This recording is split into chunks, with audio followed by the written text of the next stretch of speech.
So Elio is the latest Disney Pixar movie, and honestly, I never heard anything about it. I didn't see any type of marketing or advertising, and well, now I do know about it mainly because it absolutely bombed at the box office on opening weekend.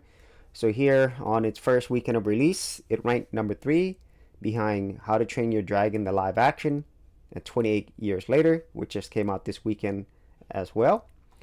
And Elio, as far as we could see right now, it has a current worldwide box office of 35 million. So 21 million domestic, 14 million international, which as far as I understand is the worst opening for any Pixar feature yet.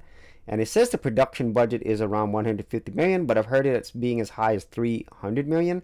And then when you factor in things like marketing, the theater's costs, where they have to do profit sharing, and other production costs, it probably has to make around 600 to 700 million just to break even.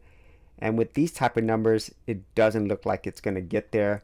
And then when you compare it to other similar features like How to Train Your Dragon the live action, that's already made 358,189,000 worldwide, and I'm pretty sure it's on its way to profitability.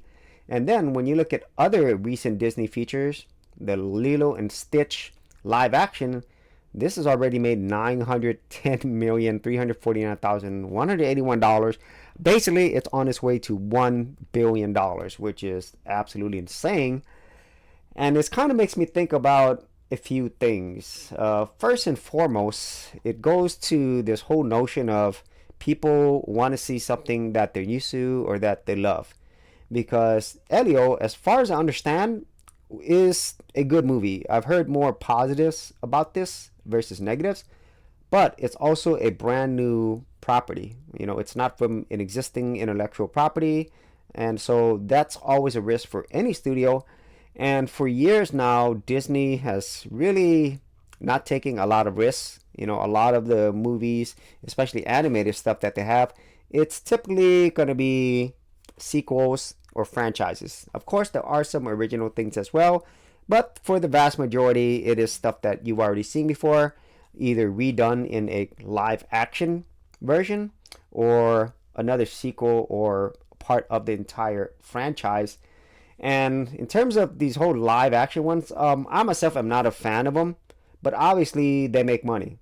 Lilo and Stitch being one, and then How to Train Your Dragon being another, and countless many other live action remakes of animated films like The Lion King. I think that made over $1 billion. So what's going to happen with these CG and animated films going forward? Well, quite simply, as long as they're making money from these live action remakes of previous animated films, they're going to continually make them.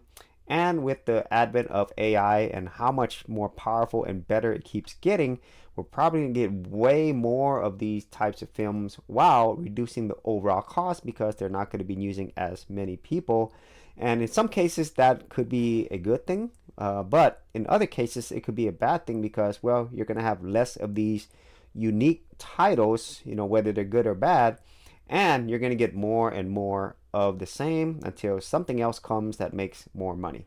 So if you actually had any thoughts on this, be sure to leave in the comments here below, and I'll see you on another episode.